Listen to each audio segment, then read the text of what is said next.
Hi, everyone.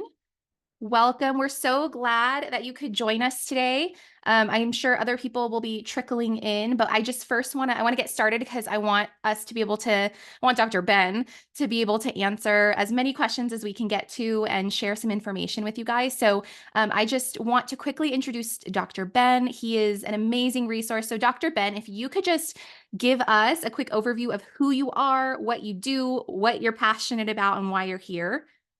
Sure. Yeah. Thank you, Taylor, for having me. And it's a pleasure to join you and have a nice conversation today. I'm a general dentist in Mount Kisco, New York. I have been there for over 30 years now. I spent the first 10 years of my career fixing teeth.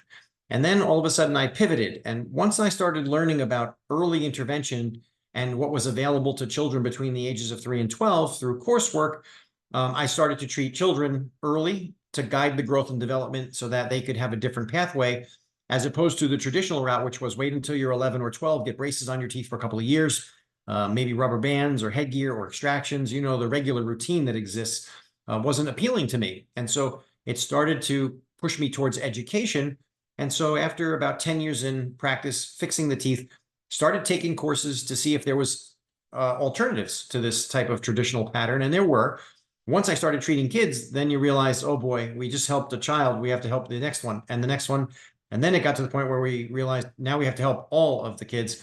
And so I have spent the last 21 years treating children between the ages of 3 and 12 with early growth and development techniques and appliances that we'll probably talk about today a bit. And that has been absolutely rewarding in the practice to help the kids. The earlier you treat them and the more focused you are on the cause, you can actually guide a child from unhealthy to healthy. And so we have had a wonderful experience over 2 decades now, helping children go from unhealthy to healthy children, thanks to the jaw development, which gives them back better breathing and better sleeping. And that's really the pathway to overall health. And that is me in a nutshell. I love it. Thank you. So, for those who really do not have any sort of background knowledge in what you're even talking about, airway, jaw development, tongue ties, mouth breathing, things like that, can you just give a bit of an overview about what you're talking about, what we're seeing in kids, what kind of symptoms you're seeing, Sure. and why we should really care about this? Yes, definitely. So the short story is that the children today have underdeveloped jaws, and what we tend to see is the crowded teeth. And so when we're thinking about the baby teeth, we see them together. There's a lack of space between the baby teeth. So that 3, 4, or 5-year-old, we see these nice little teeth together, but without spaces, we know the permanent teeth are going to be very crowded. So now the crowded teeth come in the middle of the ages there between 6 and 12. We got this crowding going on now. And so while we see the crowding, it really is a sign or a symptom that the jaws are too small. So it turns out almost all children have smaller jaws today with the crowded teeth coming. And on top of that, later on, the wisdom teeth won't even fit in. So most kids are having those out.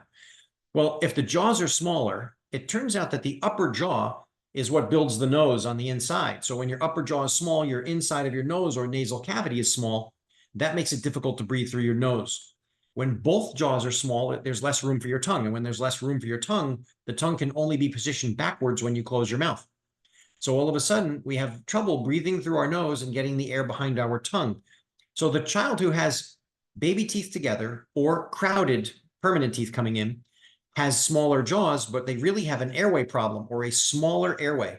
And a child who struggles to breathe through their nose will breathe through their mouth.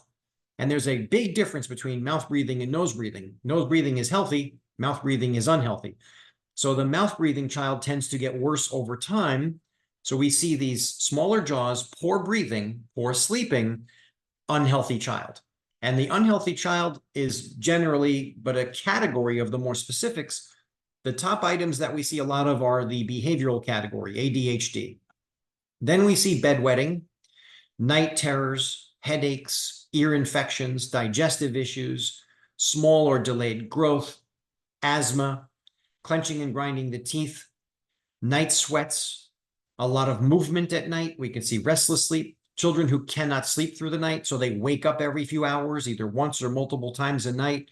So this list of kind of symptoms is a short list. There's a longer list of things that are related to poor breathing and poor sleep quality. but most of it stems from the jaws being too small and not being able to breathe well. And if we can't breathe well, basically it affects how healthy the entire body can be, because every single system is dependent upon beautiful airflow through the nose so that we can be well oxygenated downstream. So it's like considering yourself a human being that needs fuel. We have to breathe in well, we have to drink some water, and we have to eat some food. So we have these like three fuels for a human being: air, water, food. Well, the air has to come in a certain way. It's got to come through the nose in order to be prepared for the lung, so that the lung can do its job nicely and keep the system running well. So I like to describe the difference between nose and mouth breathing as nose breathing that's beautiful is really filtering and preparing the air so the fuel gets into the human being perfectly. That's our chance to run. It's like a high performance race car getting the right gasoline. But if you take a high performance race car and you put in a poor, watered down, low octane gasoline, it's going to run very badly. It will malfunction. And that's the equivalent of mouth breathing for a child. You have in a child a high performance race car like a Ferrari, but you're dumping in watered down gas by breathing through the mouth. And that's how a child kind of starts to malfunction. That's so interesting. And it makes so much sense because it seems like all of this stuff is really related, but I think there's a lot of trendy terminology going around right now, like focused on mouth breathing versus nasal breathing. But then without that full picture of why the mouth breathing is happening, you can't really address the root cause of it. So you mentioned that pretty much all children now have underdeveloped small jaws. Why is that? Because to me, like, I kind of am skeptical at first when I hear something like that, and that almost all children would need some sort of intervention, because I feel like most children are born perfectly the way they're meant to be born. So is there a reason that we're seeing this more often? Yes. And so there is a ton of anthropology research, and it's across the human race, and it dates back a long time ago. And basically, what it is in a short story is that prior to Western industrial living, human beings went from breastfeeding to hard food. So early hard food began at 6 to 9 months old. And the significance is that when the 6 to 9 month old begins to grab and gnaw on things to earn the food, well, they're using their muscles more. Using the muscles causes these bones to grow. So the bones of our jaws, the upper and lower jawbone, the maxilla and the mandible are the fancy words, but our jaw bones don't exactly grow by genes. They grow by the muscle activity, different than other bones in the body. So basically, when you have an early hard diet, which is the entire human existence up until industrial Western influence, where the food starts to be softer. And today, what we would know is baby food, mush. Baby food or mush is not a natural world type of product. It's a man-made, blended, pureed product, and that's not how the eternity of mankind came to be. So an early hard diet uses the muscles, the bones grow, and what it shows is that all of the skulls from the pre-industrial, pre-Western societies have fully grown jaws with 32 teeth all there. No crowding and no bad bites. All 32 teeth with beautiful connection, meaning a nice, we call it occlusion, but a good bite. Now we start looking at the soft food. When a culture gets food trade going and starts to become more, let's say, Western or industrial, all of a sudden the early soft food kicks in and we're feeding then the mush and we're blending it. And, we did the same thing to our kids here. So we did it wrong too. But the early soft food delivers weak muscles, and the weaker muscles can't grow the bones. So the bones of the jaws grow by the muscle function and strength. And since the strength is gone from softer food and the function is gone because softer food is more drinking than it is chewing and compressing, so we're no longer a chewer early in life. And it turns out with softer food comes weaker muscles, comes smaller bones. But when these bones are smaller, the teeth don't fit. So the baby teeth are together, and then the permanent teeth are crowded. So it really is nearly every single child, because in order to have proper jawbone growth and development over the course of the first 18 to 20 years, you'd be looking at, the baby teeth came in and had spaces.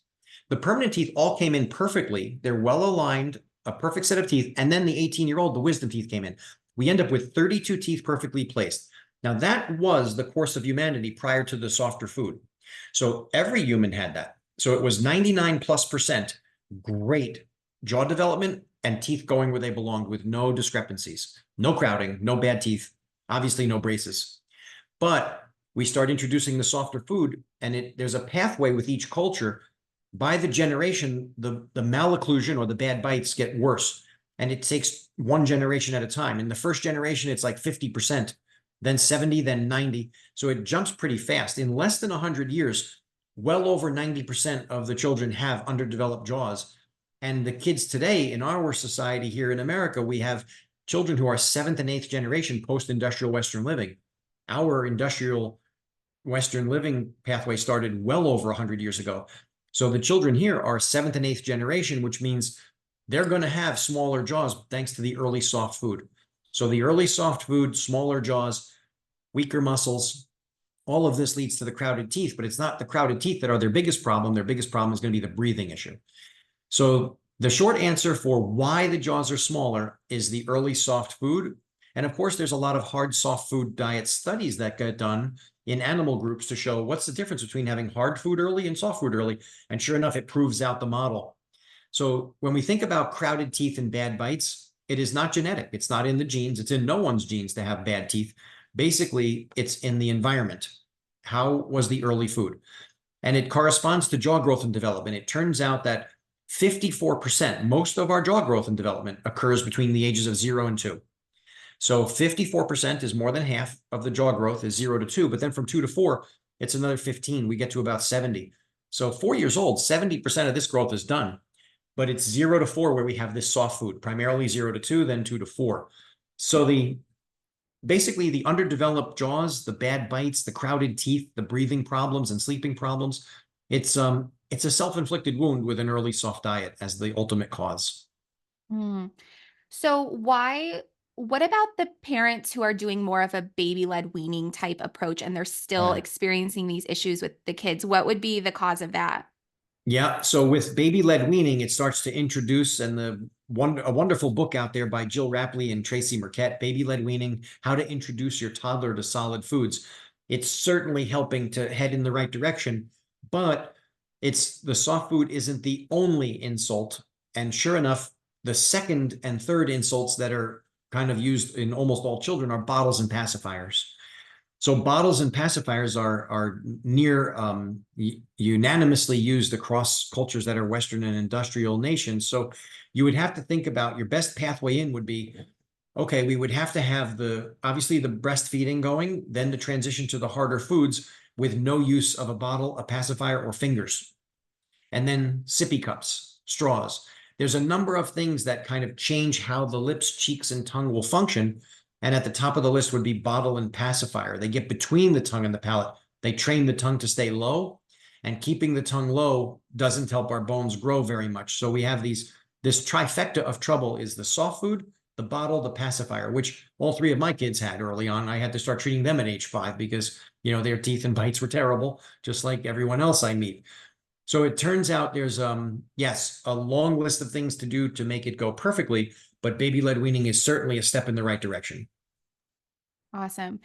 Can you touch a little bit on how underdeveloped jaw and these airway issues can contribute to behavioral symptoms like ADHD or other behavioral symptoms? Like, what is the mechanism of Yes. that?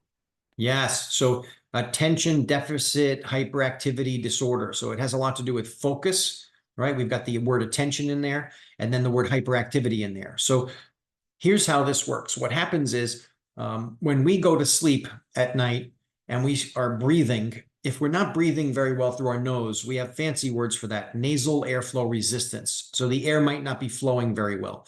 That's the starting point of trouble. So the only good pattern for breathing is when you're breathing through your nose. A way to think about excellent breathing would be it's absolutely silent and invisible.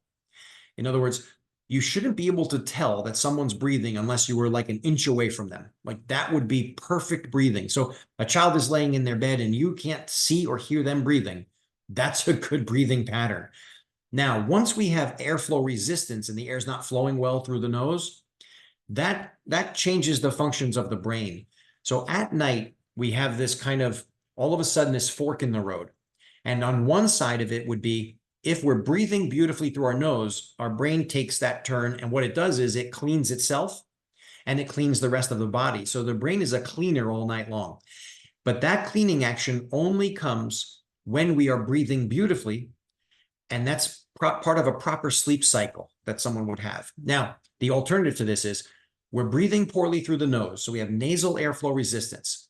So if we're not going to breathe well through our nose, there's a fair chance the mouth might open. So nasal airflow resistance will lead to mouth breathing at some point, but either one of those, the nasal airflow resistance or the mouth breathing, is going to alert the brain. The brain knows, well, that's not very good breathing, and the brain doesn't know how bad it's going to get. So it knows that this is poor breathing.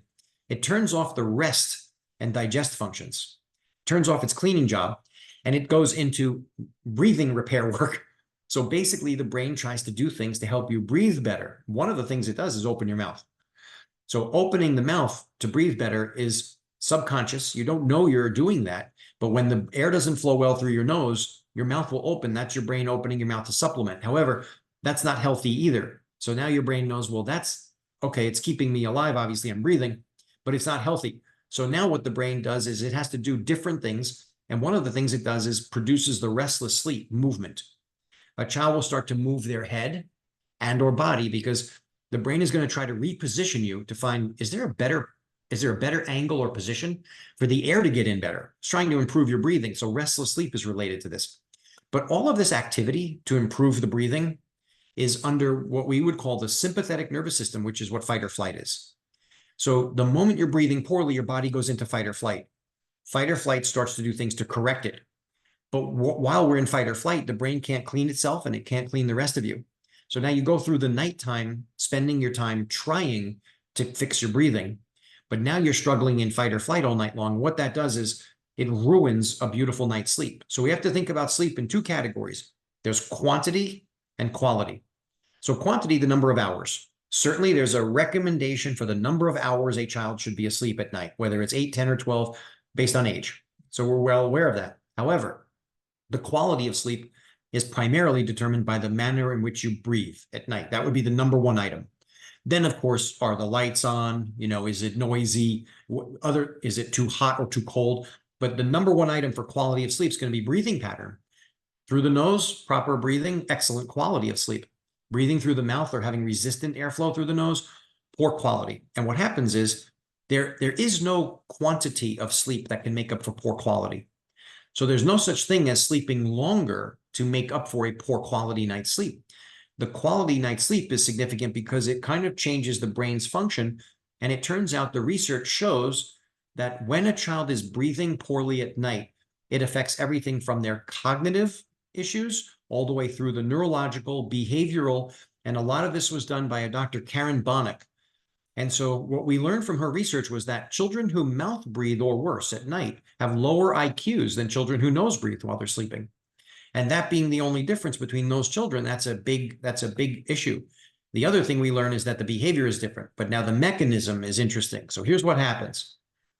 When you're sleeping at night and you have this poor quality, your brain has changed its focus to helping your breathing, so it's not cleaning itself or you. So basically, the garbage is accumulating. So we start thinking about the brain like the show Hoarders. So everybody knows the show Hoarders. Even if you haven't seen it, you might know what we're talking about, where a person will collect everything that they see and touch. They'll grab it and put it in their house. But now they've collected it forever. So our brain is a collector during the day. So through the five senses, the brain brings in everything it can all day long and it puts it inside. But when we go to sleep and have a proper sleep cycle, while we're breathing perfectly in a proper sleep cycle, the brain files it away. And we have endless file cabinets in our brain. It's like the scene in The Matrix where, when Keanu Reeves needs something and he says it and Morpheus opens up file cabinets for as far as your eye could see, go pick out what you need. Well, those file cabinets are in our brain. And what the brain is supposed to be doing at night is doing the filing, putting it all away. But guess what can't happen when your brain is focused on the breathing? No filing. So when there's no filing going on at night, you wake up in the morning with a hoarded mess in your head. And that's where we lose our focus. So you cannot focus and pay attention to something when your brain is a house full of hoarders here and it hasn't been cleaned at night. So with one night of poor sleep, the attention and the focus will change. And by the seventh night and so on, it gets worse over time because this is cumulative. And the brain is accumulating all this stuff, but it's not putting it away because it has to finish doing that while we're sleeping. So all of a sudden, the attention level the focus, to be able to do a task or not. Your brain is basically swimming in everything from the previous day that hasn't been put away. Now you're asking to do more. Filling up the house but not cleaning it means you're going to struggle to live in it. Now, again, the behavior has a hyperactivity component. So we haven't slept well, poor quality of sleep, but we run off of this circadian rhythm. So circadian around the day. Well, in the morning when the sun comes up, we're supposed to be awake during the day. So we have mechanisms that kind of wake us in the morning. And then when we're up all day, we have mechanisms that put us to sleep at night. That's how a human being works. So here's what starts to happen. The child goes to bed at night, but their breathing is so bad, their brain has to try to fix the breathing so it doesn't clean itself. Well, when the brain starts getting near the morning, this wake cycle is happening, meaning your body's starting to get the ingredients to wake up. So as you start to get the ingredients to wake up, it's called a wake cycle. Your brain says, wait a second, I didn't get to finish cleaning the person. So guess what it does? It adds the sleep cycle ingredients. It adds the things that keep you asleep longer. So basically now your brain is trying to put you to sleep. No, let's stay asleep a little longer because I got to do my cleaning job. I never got to it. The wake cycle says, no, no, no, the sun came up. We start getting more ingredients to wake up. So we think about, stimulants and depressants are an easy way to say what's happening. Those are general words. The stimulants are coming because we have to wake up. The depressants are being added because the brain wants you sleeping a little longer to finish its job. Well, if you get a little more of the depressant, the brain is trying to keep you asleep. The wake has to get more than that. One of them has to win. Well, when the sun is coming up, it's very powerful. The wake drive beats out the other one. But instead of getting a little bit of a stimulation to wake up, you have to be overloaded to wake up. You have to beat out what the brain's trying to do, put you to sleep. Well, guess what happens when you get overloaded with all those ingredients? At first, at the beginning of the day, you struggle. The morning getting up is a struggle because at the beginning of the day, your brain is still fighting to put you to bed. So we notice this pattern of early rising, trying to get up is hard. The child is difficult to get out of bed, difficult to get moving. But within a few hours, they're overloaded with the ingredients to beat out the sleep cycle. That's where the hyperactivity kicks in. And where are you? Right at school. So you're right in the middle of school and the hyperactivity kicks in. And now you've got all these ingredients because you were kind of stimulated, overstimulated to get up. You got this crazy amount of stimulants in you, hyperactivity all over the place. There's no chance to sit in a chair, that's for sure. But then, of course, that lasts all day and we have trouble falling asleep at the end of the day. So sometimes in the middle of the day, there's a crash when you get home. You crash real quick because it's basically living high to low, high to low, high to low, instead of being balanced. So basically, the attention deficit hyperactivity disorder is a struggle between sleep and wake cycles, and all related to poor breathing and sleeping. And so we tend to try to treat in the cause category, which means let's grow the jaws, let's get better breathing, better sleeping, and see where we land. Because I don't treat ADHD, and I don't treat bedwetting, and I don't treat ear infections. But meanwhile, they're downstream from underdeveloped jaws and poor breathing and sleeping.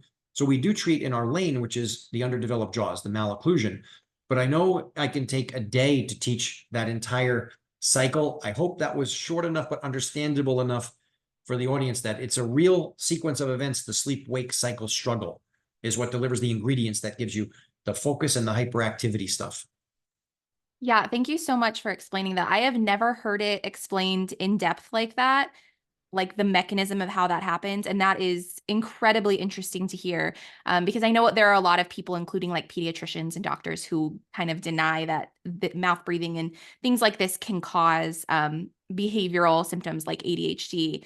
So can you talk a little bit more about the tooth pillow and how it can help these issues and what it is? Yes.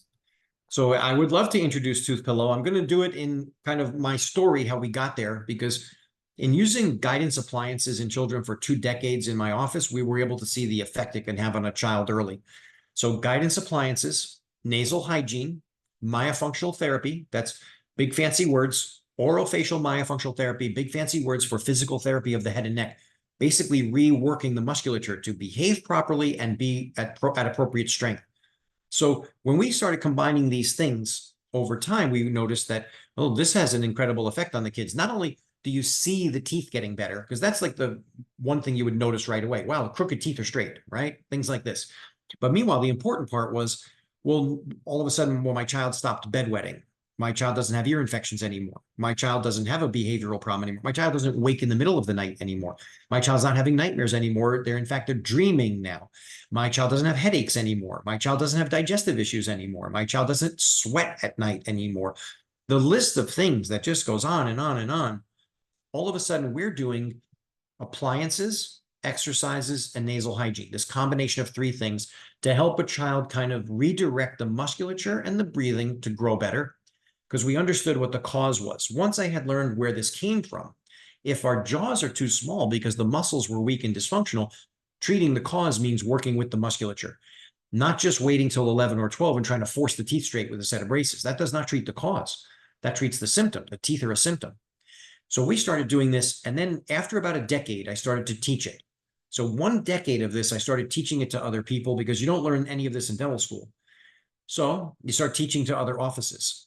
When you're teaching it to another office, maybe it'll have an effect in their community. They'll offer it to children and say, hey, we can offer this to you between 3 and 12. Okay. And one to the next office. Meanwhile, the years are going by and it's not making a big enough impact, meaning not enough kids have access to this. So seeing that it's almost every child has underdeveloped jaws, sleeping and breathing symptoms, and will not grow into their teeth perfectly like we should. They need intervention in early years better.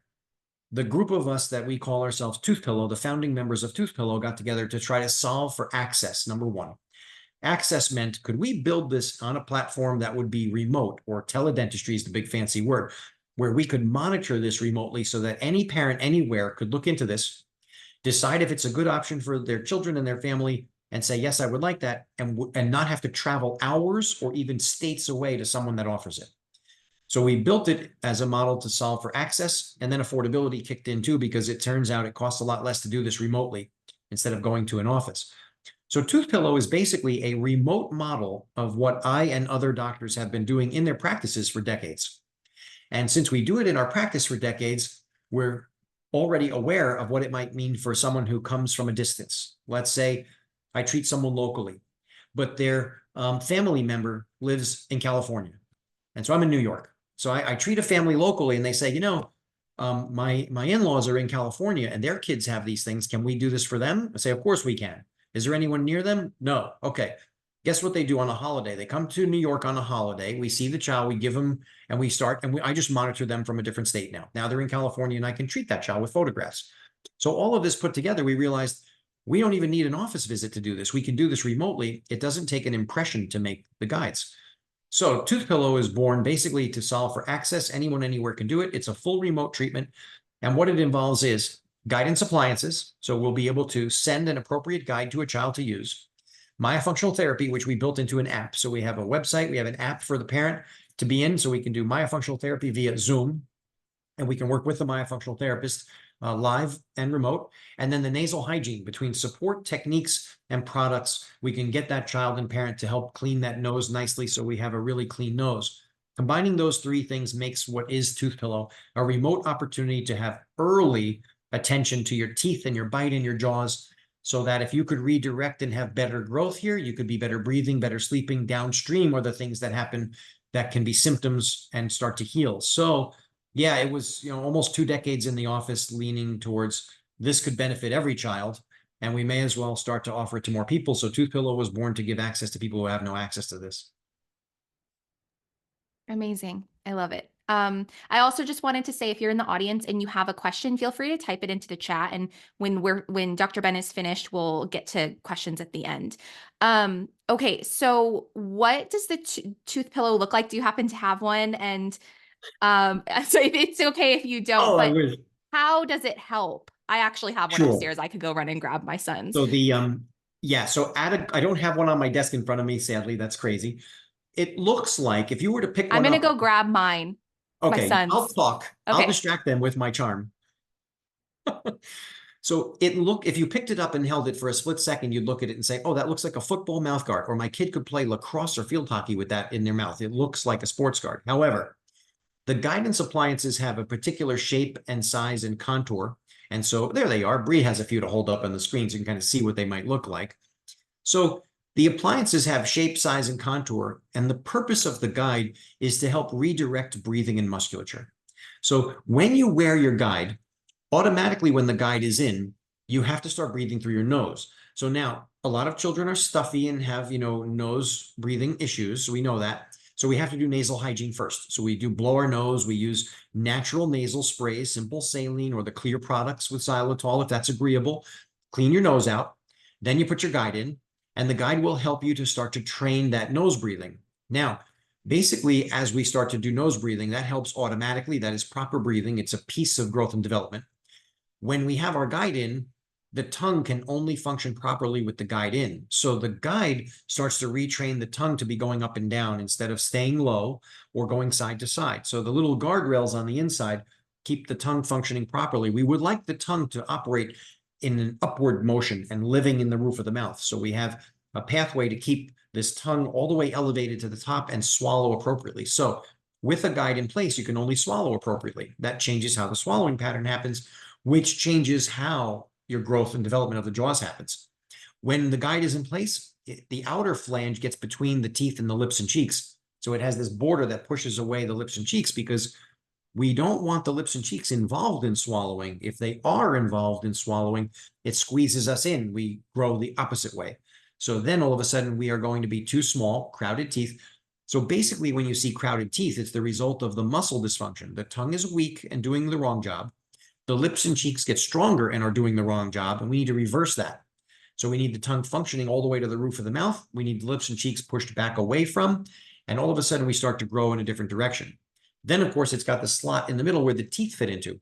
So the tooth pillow is not necessarily specific for the teeth, but as the musculature is working right, the teeth will spread out and start to align better. So you get tooth alignment from it as well. You can have tooth alignment, bite improvement, but because of the muscle function changing, anytime you alter the muscle function towards more normal behavior, you're going to get a change in the jaw growth and development.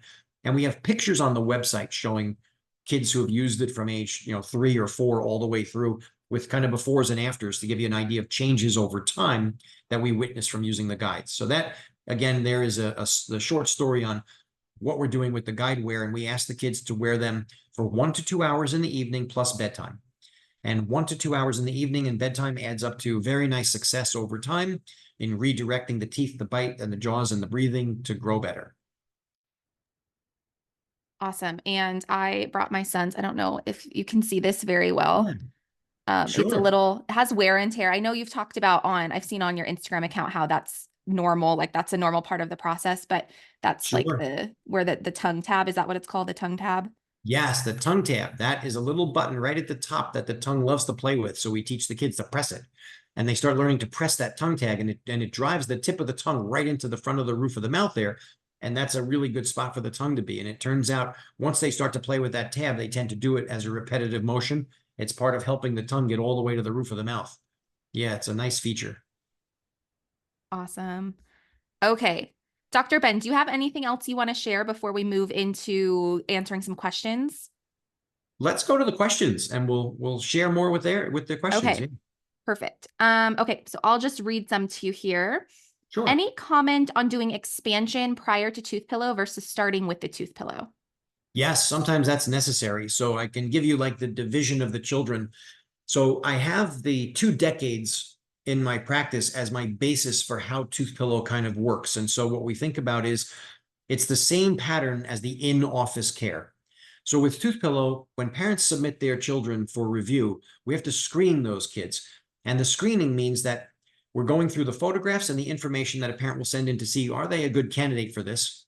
And the ages of 3 to 7 is a wonderful time frame for tooth pillow guidance appliance technique. So much like in my own practice from 3 to 7, I don't use the fixed expanders between 3 and 7. It's incredibly rare. So almost all of the children between 3 and 7 get guidance appliances, meaning tooth pillow is a wonderful choice. And then we're going to use those through avoid the expanders. Okay. But it's 8 to 12. We have to take a closer look at the 8 to 12-year-olds because with an 8 to 12-year-old, there are kids who come in and they're too narrow for the guides to really help them all the way. So we start talking about fixed expanders first. So that child would be better off with fixed expanders first. Then you go into the guide second. While the expanders get you caught up nicely and you have room, the expanders don't change the muscle function. And so we do still want all of the breathing and muscle function to be correct. So we transition from expanders not into retainers, because we're not trying to hold the child where they are. We want to keep them growing in the right direction. So we go to the guides after expanders. The rate of this is about 25%.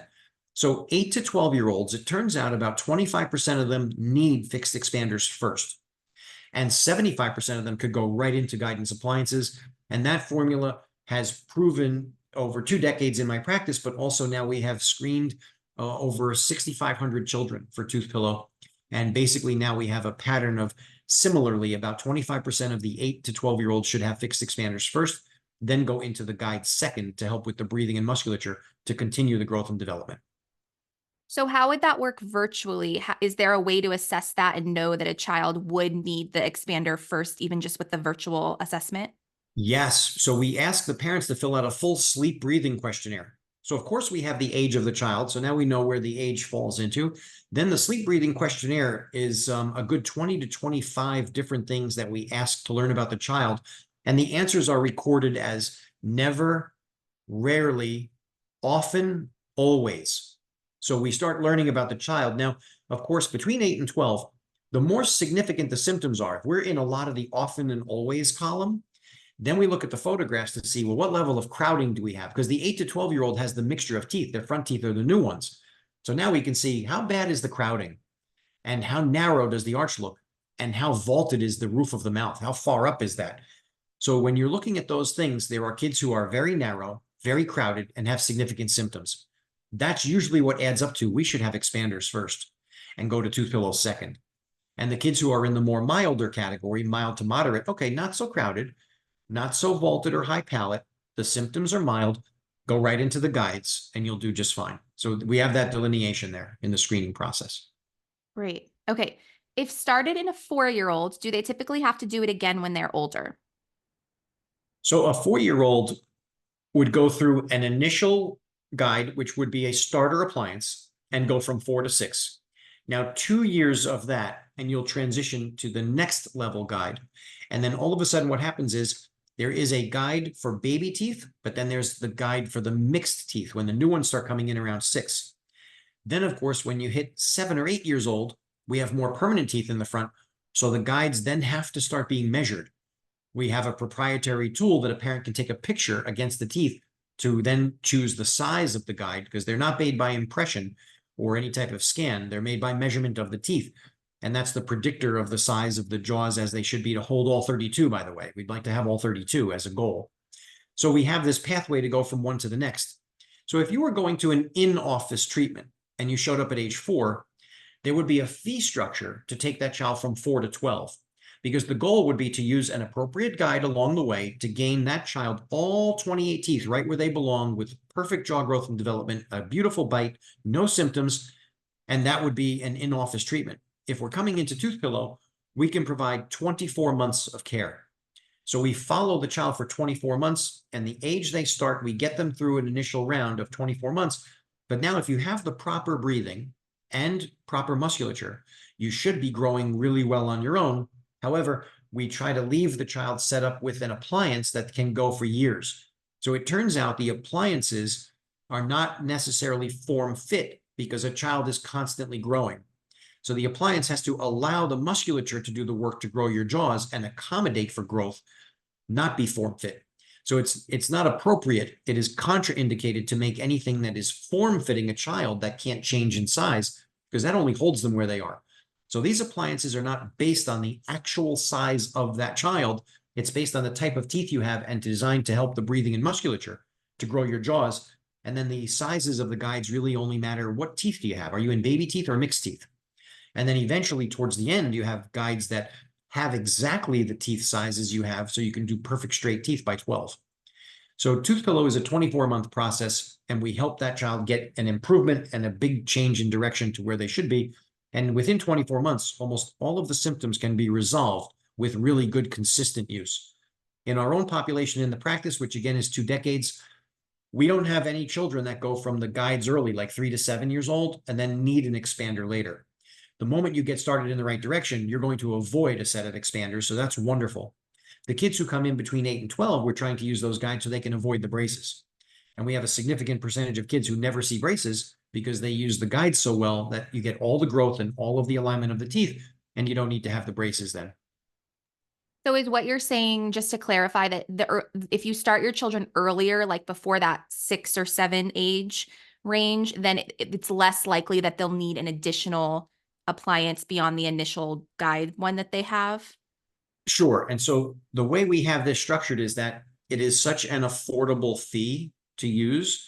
If you had a 4-year-old and you went from 4 to 6, and then let's say by 7 or 8, they needed another appliance. If you went through a second round, if you did go through 2 rounds of Toothpillow, you would still be at about half of the cost of a set of braces. And so the pricing structure is very appropriate so that the youngest of children could have attention, even if they needed another round somewhere before the age of 12, because 24 months can get you a certain level. If you come in a little later, yes, 24 months is very nice timing. However, sometimes the damage is done because the cognitive years are 0 to 6. And we're trying to get ahead of this crowding instead of trying to force it back to unravel it. So really, we prefer to treat younger. The younger, the better, because there's no reason to wait for all these symptoms that are happening to get worse over time. And of course, moms know about the symptoms because as they take their kids to places to ask, they're told they're normal. They'll outgrow it. There's nothing to do about that now. Don't worry, we'll take care of that later. And yet the moms kind of know that by intuition, that is not normal, that we should be doing something about this earlier. And it just doesn't exist because a lot of places are only treating the symptoms later, as opposed to the cause earlier. Now, treating the cause earlier has an advantage because it's more stable going forward and for the long run. When you get involved with the cause earlier and you redirect your breathing and your musculature and you get your teeth and your bite flowing where they belong, they don't relapse. So the children that we treated a long time ago who are then teens, then adults, as you follow them, they don't have retainers and their teeth don't shift back because you have the tongue being the scaffolding that keeps your teeth lined up very well because it behaves properly. So we're a big fan of the guides plus the myofunctional therapy delivering stability over time. And we all know the alternative because braces from 11 to 14, when you're getting braces only, it does make your teeth straight, but there's no stability there because braces do nothing for the musculature. So all of a sudden your teeth after braces, if you don't wear your retainer, we know what happens. They're all going to collapse again. You're going to have the crowding again. You could do braces over and over and over, then get clear aligners over and over and over. You have to wear a retainer overnight for the rest of your life to keep that stable. Whereas treating a child early can have stability in the teeth and the bite and not have the relapse. Right, that makes sense. Okay. So this question says, any update on availability in Canada? I had a few questions about like worldwide access. So if you could answer that. And then I also had quite a few questions from people about whether you have plans to make this for adults or whether you know of any resource like this for adults. Right. So we are currently in the United States and Australia, and we are either in Canada now or it's coming very soon. So that is coming very soon. Brianna might know the answer to Canada if it's already up and running or close, but I know that's soon. And then we are working towards other areas too, because we do have people reach out from Germany and England because again, how small the world is where my relatives live. You know, my relatives are in Germany, my relatives are in Spain. They moved there and now they want it too. So Bree, do you know if Canada is already open and available? We are so close. We Okay. keep like getting about to launch, and then of course we just have like some kinks and little legal stuff we got to get clarified, but just know for our Canadian friends, we are working every day. Like it is our number one goal is to go live in Canada. So coming very soon. Great. Yeah, soon. I knew it was soon. And then adults, you asked about adults. Yes. So sure. So the guides with myofunctional therapy are very effective, and 12 years old is kind of a limit because we need time and we're really trying to work while the muscles can affect the bone. But once we pass puberty, all of a sudden the bone's a little more mature. So the guides run out of gas somewhere between 13 and 14. So the 12-year-old who is kind of dentally immature can use it for 2 years and still be okay. But once we get into the teens and the adults, that's a whole different world. So we don't have something today. However, we are currently working towards building out the opportunity to treat in the 0 to 3 category, like you had mentioned with baby-led weaning. There are things, techniques, and products that are available to parents between 0 and 3 that can help to put the child on the right direction to avoid a lot of this. That'd be wonderful. Earlier, the better. We currently have the model for 3 to 12 running beautifully. We did the beta testing. We are 2 years in, but above 13, 14, et cetera, we're in the process of building that. So that is going to take a little bit longer to put that together because, again, the remote model is the tough part. And with teens and adults, a lot of things require an in-office visit.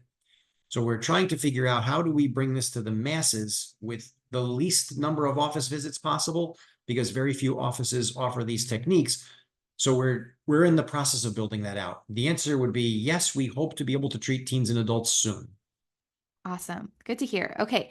I know there are multiple tiers of subscription. Is your success rate with the higher tiers and live or Zoom myo, or with the base level tier and non-customized myo exercises? So in my office for 20 years, sadly, when I started this 20 years ago, I did not know about the myofunctional therapy community. And so I was ignorant to it. I had no idea this was a thing. So I began using guidance appliances, nasal hygiene, and then over time started to bring in the myofunctional therapy when I learned about it. So in the early years, using the guides and the nasal hygiene, we had an amount of success. And it was actually pretty significant. But then we added in the myofunctional therapy. The next piece of the puzzle that we learned about through the myofunctional therapy was frenum, like lip tie, tongue tie, things that are tight, and binding that can help. So releases became part of the equation. Started adding the releases. So what happens is, it turns out your best results are going to come from the collaborative care, doing all of it. We want all the good nasal hygiene. We want the guidance appliance in there. We want the myofunctional therapy and the frenum revisions as indicated. Doing all of that can deliver your best results and with consistency. But it doesn't mean that a child can't benefit from each of those individually. In other words, over my last 2 decades of watching all kinds of education and see people teach and show what they're doing, I have seen people who do frenum releases only. And just doing frenum releases only, the change in course, how the child will grow differently. Now, not to perfection, but will improve. Then I have myself seen what a guide alone can do. Then I have seen what nasal hygiene alone can do. But it's really when you put them all together. So we have a tiered program because, again, with myofunctional therapy, it adds another level of cost. So the very basic entry level is with the nasal hygiene, the guidance appliances, and there's a certain few exercises that anyone could do with benefit. So they're included in the package. So we have a number of exercises that can be done on a daily basis, all built with the myofunctional therapy community. Laura Eckhart put that all together. We also have Brittany Murphy in here. So with that basic level, there's a wonderful opportunity for a child. But then we do have a more advanced level, which is a full myofunctional therapy evaluation and full treatment program. And of course, based on how those initial photos come in and the symptoms the child has, we start to recommend early on, oh, this child would benefit from the full program. So of course, it'd be nice if every child could have the full program, and it would be nice if every child could have a lot of things, but not everything is totally affordable by every family. And some families have 2 to 4 kids. So we do try to make it as, at bare minimum, there is myofunctional therapy being delivered, but we do have another tier where you can do a full myofunctional therapy program through a Zoom approach. Okay. Do you have any specific drinking containers you recommend for babies and toddlers instead of straws and sippy cups? Just an open cup? So an open cup would be best, but people don't like the mess. And so it's challenging to have the open cup, unless it's just water and you don't mind water on the floor. Sippy cups, straws, all of the fancy cups are not so good. There is a company out there where the drinking pattern has been produced to make the tongue do things properly. It's called Replenish. I'm not here to promote anything by earning a fee or something. I get no money for any of that, and I'm not affiliated with them by honorarium or position of any kind, but I do have them here at the house and my family uses those. And basically the Replenish cup is it's like a water bottle, but the straw is designed that you actually have to work to earn the liquid in the bottle appropriately. Your tongue has to go to the roof of your mouth and do everything right. So it does support better muscle function and use, and those are very nice. I would recommend trying one to see if you agree. I'm aware of the WOW cups that are out there. There are certain ones where the child has to drink it, but it has that fancy structure. So if it does tip over, it won't spill, but they do have to drink it normally and not suck through a tube like a straw or a sippy cup. It has that prong in there. That's not helping. And we have the Replenish cup, bottles at our house, and we Yeah. really like them. And I think I do have a discount code on my Instagram highlights, maybe under mouth breathing or something. I'll have to find that and I'll maybe post it in my stories again. Oh, sure. That's Um, great. yeah, I think it's like 10% off or something. Okay, these devices aren't custom sizes. If my child already has a high and narrow palate, how can I be sure the device will fit without them being too large or making them gag? Right. So again, depending upon the child's age, if they're in baby teeth 3 to 5, there's a starter appliance for that child to wear. And it's not about the shape or size they are now. The appliance is about making sure that the lips, cheeks, and tongue will behave properly, which will then change the shape and size of the jaws. So you definitely don't want an appliance that fits what you have, because what you have is not correct. We'd like to redirect that. The good news is that the appliance, when it's in place, it doesn't occupy the natural tongue space. The middle of the appliance is wide open, and all it's going to do is start to train the tongue to swallow properly up and down. So we don't really have that much experience with kids gagging on the appliances because it doesn't take up the tongue space. It is around the area. It's shaped like a horseshoe. So it's around the area where the tongue belongs. What it does is it redirects the tongue to function properly. So we also ask the children to put them in themselves, because when you're trying to force something in their mouth, that's a resistance automatically. Just let them put it in. And it's no different than them wearing like a sports guard. They could pop in a sports guard and run around without gagging. So that we don't find gagging to be too big of an issue. Very rare. But meanwhile, depending upon the teeth, are they in baby teeth only, or are there mixtures of teeth? Then we choose or select the appropriate guide that would be, the correct size to get started for your child. Okay. Do 3-year-olds really keep it in all night and a couple hours in the afternoon and evening? I can't see my 3-year-old boy keeping it in at all. Yeah, so we do have different 3-year-olds out there. And so I can tell you from my own experience that between 3 and 4 can be a little tricky for some kids. Now, we've had them all. In 2 decades, you see a lot of children. So thousands of children have come through the office. But in that age range of 3 to 4, we have met kids who will take it out of your hand and put it right in their mouth without even batting an eye, and like, oh my goodness, look at that. But we've also had children who weren't ready for it. And if they were 3 or 3.5 and not ready for it, we wouldn't force the issue. We would talk about the nasal hygiene that could be done. We would get them to a myofunctional therapy program so they could do that. So those things can still happen. And then every 3 months, you test out the guide, because no one is trying to make this a traumatic experience. So we do this trauma-free. So the pattern in the office was, if a 3 or 3.5-year-old wasn't ready to put it in, that's fine. Nasal hygiene and therapy, myofunctional therapy can still start. Come back in 3 months, we let them try again, and we see. Usually by 4. So I don't have an example of 4 and above not putting the guide in. Those kids are ready to do something. And then the good news is that most of the children, because of the experience with bottles and pacifiers being in their mouth, they are not really resistant to putting something in their mouth. So the 3 to 4-year-olds, you're going to come across some of them who might resist, and we just give them a time frame. Maybe 3 months later, test again. 3 months later, test again. By 4, we usually have success getting it in.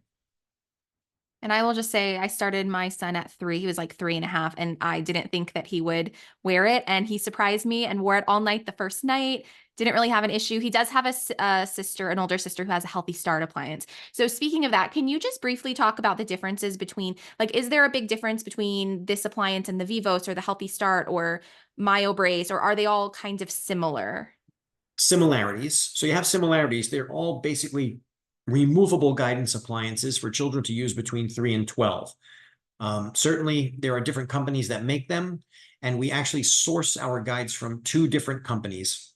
And so since we source them from 2 different companies, we use both the Vivos guides and the MyoBrace guides.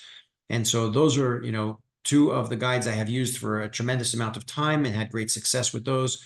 So I'm a big fan of those. However, any guidance appliance for any child anywhere would be wonderful. So we're not opposed to you using a guidance appliance, especially if you have someone near you. If you have an office that's near you, or if your dental offices that you're going to use these appliances, well, you have access to care right there. So you're in good hands. So you really can't be in a bad place using any style guidance appliance. What I would say is you definitely want to have the combination of nasal hygiene, guidance appliance, and myofunctional therapy. With of course, the myofunctional therapy comes with the frenum attention, because anytime there's a lip or tongue issue, the myofunctional therapy will bring that to light and then give you an opportunity to get that resolved. Toothpillow, the biggest difference would be that it was built to be a remote model based off of in-office techniques. So we built it for the remote model to be accessible to anybody and affordable to anybody.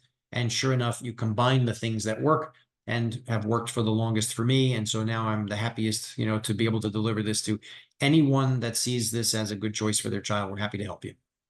Yes. Quick question, Dr. Ben. I should have asked you earlier, but do you have a hard cutoff time where you have to be off, or we're winding down with the questions, but there are a few more? I have a meeting tomorrow morning at 10 a.m. Okay, we will definitely be off before then. Maybe like 10 or 15 more minutes. Is that okay? Whatever is good for you. Okay, perfect. Okay. If a child is starting at age 5.5, all baby teeth, will they have to buy 2 appliances in the 24 months? So the 5.5-year-old will probably go through 3 or 4 during the 24 months. So 5.5 years old to 7.5 years old is a nice change. So you're going to transition by the new teeth coming in and also by a little bit of wear and tear, because over 24 months, we don't expect anyone to use one guide. So you will be using more than one guide because, number one, the wear and tear over time, as it's used up, we need a new one. But then there's a starter appliance and there's also a second level appliance. So we have minimum of 2, but because of the wear and tear over time, I'm going to tell you, you're probably going to use 3 to 4 guides during the 24 months. Okay, that makes sense. And are those all included in the cost of the tooth pillow program? Yes. Yeah, the 24 months includes the guides you need to use during that time frame. So you're going to have the starter and then the second one. And then if we are wearing it appropriately and it wears out, we will replace that. The only time we don't do that or not include is if your dog ate it. Okay, and this might be a question for Bree. I'm not sure. When you say coming to Canada, will that be all provinces? Trying to be patient. Yes, it's going to be all provinces, but we are going to have to slowly roll out. So it'll be one at a time as we get because we learned in Canada, the doctor that oversees care has to be licensed in that province. So it'll be a slow rollout, but eventually we'll get there. Amazing. Okay. How long until you typically start seeing results? Oh yeah, what a great question. So I can give you some of the categories over the 2 decades in my own practice. Bedwetting usually stops between 2 and 8 weeks. So the majority of the kids that we have treated, the bedwetting will discontinue 2 to 8 weeks. And that does leave outliers. There are some kids who can do it quicker, meaning the first, second, or third night that the guide is being worn nicely, it changes the breathing, which changes the mechanisms for the body to properly function, and the bedwetting will stop. So we have kids on the shorter side of that, just a few nights. But then we do have children who it can take a few months. But again, the overwhelming majority, the 2 to 8 week window, is what takes care of that. As far as ear infections go, children who are getting multiple ear infections in a row, the moment you're swallowing better, it drains the fluid better. So the ear infections can stop. And again, that can be in a matter of even weeks to months. Then there's the waking at night. Waking at night is usually pretty good too. All of a sudden, my child sleeps through the night, and they never did. That can happen within, again, days to weeks. So it is all about the consistency. In other words, are we doing nasal hygiene every day? Are we wearing the guide for 1 to 2 hours a day and wearing it to bed every night? It's not necessarily about did it stay in all night. We're not even concerned if it stayed in all night at the beginning because, again, there's a variable rate of that. We have some kids on the second night, it stays in the whole night and it is forever that way. Great. They're the luckier ones. We have the majority of the kids that it takes a few weeks to a few months where they adjust to it and it stays in for the whole night. But falling asleep with it in means there's an amount of time it's working for you. So if it falls out, it's not a big deal. Now, the outlier is going to be it takes about 6 months. There are some kids who it takes 6 months to adjust to, so it can stay in for the entire night. So the better you're wearing it day and night, all of a sudden you can start to see the symptoms fade away. And so some of them days, some of them weeks, some of them months. But the good news is you don't have to wait 2 years to have a healthier child. It begins immediately. Headaches, the digestive issues, the stomach aches, all of the things that are involving the night terrors and the restless sleep and the sweating at night and the waking at night, all of these things start to calm down nicely right away. Is there anything we can do to encourage closed mouth posture in babies? Yes, we could do what the Native Americans did.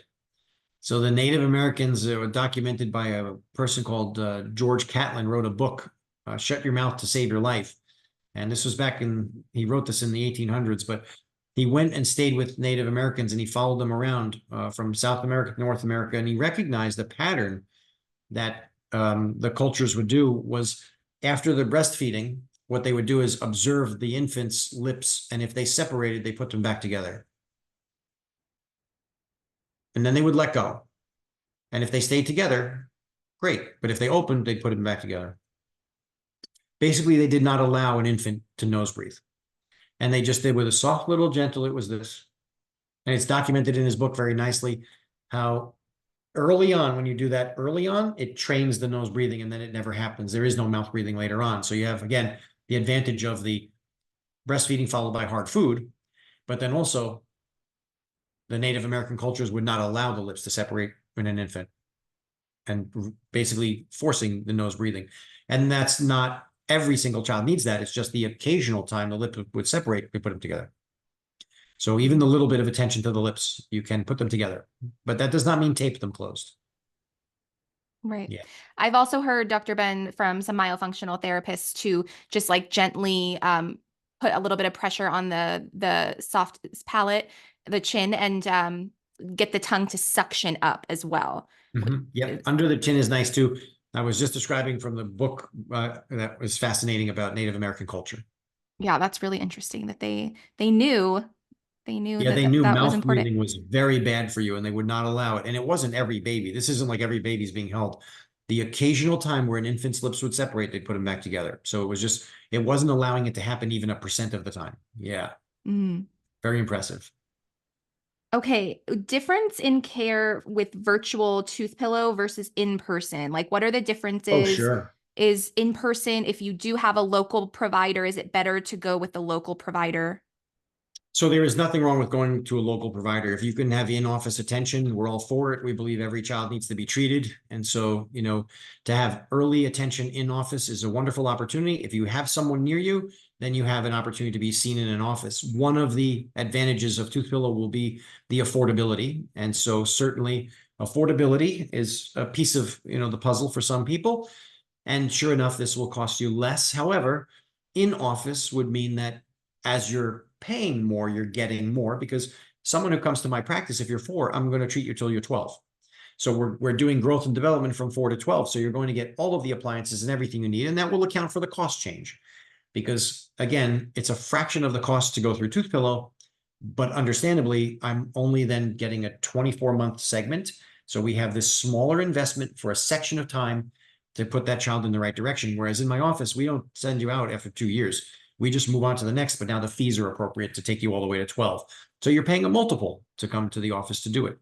And in the end, it is still the better investment because we're treating the cause. We end up with a child who has beautiful teeth that are straight, and we end up with a child who has the overwhelming odds to have their wisdom teeth come in and have 32 teeth in place, which we know the current method doesn't offer that.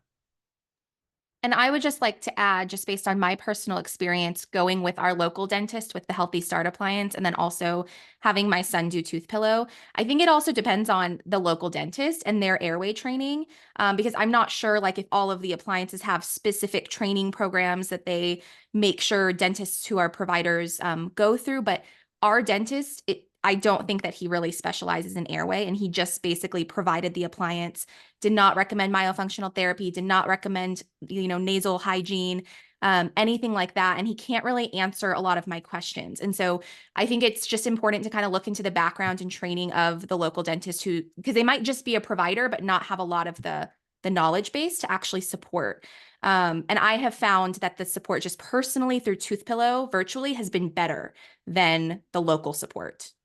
So just my experience personally. That's a good point because, there is a level of training that certain offices might go through or not. And some people are educated beyond belief down the Airway road, and others know how to deliver a guide. And so, there might be that difference. And certainly at Toothpillow, we built this off of decades of education that go into building out this whole process. And I think a lot of it's evident in our website. When you check out the website and you go through there and you pick it apart, it really tells the story about who we are, why we are, what we are, what's going on, what we believe, and how we would like to help, heal your child, so to speak. But there's a lot that goes into it in that direction. I didn't even think of that based on the level of education and experience an office might have. Okay, last question. What does myotherapy look like for 3 to 4-year-olds? Our former airway-focused dentist sold us a myo munchie to start, but we totally failed at using it. She suggested putting his favorite food on it, but never tried that, and he never wants to use it for any length of time at all, even if I try to bribe him with treats, TV shows, etc. Right. So look, myofunctional therapy can involve dozens of different exercises based on the actual diagnosis. And so at any age, what would happen is a full assessment. And with a full assessment, then you can determine what would be the best exercises for that human being to do to correct their muscle imbalances that we have. So the soft tissue dysfunction, the muscle weakness and dysfunction can be variable from human to human. And all of a sudden you have upwards of 60 or 70 different style exercises that could be chosen from, depending upon what the diagnosis is. So again, treatment is after what the diagnosis that we made. So we have to make a diagnosis first. The good news is, yes, myofunctional therapy can be done with little children all the way down to the 2-year-olds and 3-year-olds. It's more on the floor playing with them. And that's what, parents start to learn. But when we're at that level and doing the exercises that are appropriate at the jaw level, you can make a difference. So yes, myofunctional therapy can apply to almost any age group. And then of course, it's about the diagnosis. What are the muscles doing? And so it takes an amount of time to diagnose what the muscles are doing. So then okay, how do we correct that? Which are the exercises that then correct it? And it's not unlike going to the gym. If you go to the gym and you would like to, build up your arm strength, you're not running in the gym to do leg exercises. But if you need to go to the gym to build up your leg strength, you're not running into the gym to do arm exercises. So it will be about finding your weaknesses and what you need to work on. And maybe it is head to toe, like me, you got to do all of it. But some of us might have had a procedure done. Let's say you had a knee or a hip or a shoulder. Well, now you're going to go targeted towards that to rebuild it. You got to go to the right physical therapy for the shoulder or the knee. Meanwhile, when it comes to the head and neck, there's a lot of muscles in there doing wrong things. So you have to get to the bottom of what is going on. And that's the diagnosis to know what do we do to treat it. And that is what that specialty of orofacial myofunctional therapy is. And it involves the breathing and posture too. It's not just the muscles alone. It's almost a full body thing, because when you're working with the head and neck and compensation, things go downstream from there. Amazing. Okay, I think we got to most of the questions. There were some specific questions that I was asked on Instagram that I didn't ask here, just because I think you did cover them. I don't know, Bree, if you want to hop on, can you just tell us quickly what the cost of the program is currently? Because I don't know if it changed recently. Yeah, I can. Sorry, I've been all over the place back here. Yeah, so our current cost for the 2-year program, and that does include any of the guides that the child will need during those 2 years. So like Dr. Ben was saying that some kiddos have to go over to the next guide, and that is included. And it comes with the basic myofunctional therapy exercises, all of the nasal hygiene and support, and that fee is $17.46. But I know a lot that were interested in your webinar submitted during the Mother's Day week, so you'll get additional $200 off if you submitted during that promotional time. If not, using Taylor's name as a referral will get you $100 off your treatment plan. And then if you would like to upgrade your myofunctional therapy, which I recommend doing when you originally order, because it saves you some money that way. So the custom myofunctional therapy is additional $1,000 if you purchase them together, but you can add that at any time. So, maybe you just want to get started and just see where we're going, how we do. You can add it later on too. It's just a little bit more. I think it's like $1,250 if you add it on later. Awesome. Thank you, Bree. And I think if you put my name in, do you also get a free evaluation? Is that right? Yes. So I think during the Mother's Week, it was free, but right now I have to look and see if it's still free. It might be 50% off, but I'll double check on that for you. Okay. All right. Yeah. Thank you. Yeah. And it's really easy to submit to go through the evaluation process. You go to it's toothpillow.com, right? And then it's just like a questionnaire. You take some photos. Go ahead, Bree. Sorry. Oh, it's going to add. So especially if you've listened to this from Dr. Ben, so there's an option to add a custom consult. So the doctor will go through and evaluate your child and record them doing so. And that is an additional fee. It's $50, but it's for sure at least 50% off with your code, if not free. But I'll say a lot of times just hearing everything from Dr. Ben right now, like this is great education, and you'll still get like the breakdown of your child. So you can move through the submission process a lot quicker if you don't choose that option. So if you know this is what your child needs, you're like, yes, I need this. I would personally suggest not clicking that, just so we can get you started a little bit quicker, because there are so many kiddos that we are helping and need this product and need our support. Unfortunately, with the consult video, it can take up to 4 weeks to kind of get through that initial screening process. But without it, couple days, because it'll go to Dr. Ben. He'll look it over. He'll give you a thumbs up, it'll go to your state provider. They'll give it a thumbs up. So it goes a little quicker that way. Awesome. Thank you, Bree and Dr. Ben. Thank you guys so much. I will upload this replay. You will get it sent in an email. If you don't get that email for whatever reason, like if it bounces and it doesn't go to your spam, just email me at hello@taylorkulik.com, and I'll make sure you get the link. And I'll have like the link to Toothpillow on that replay page as well. So thank you guys so much. Thank you, Dr. Ben, for all of this wonderful information. My pleasure. Thanks for having me. All right. Take care, guys. Take care.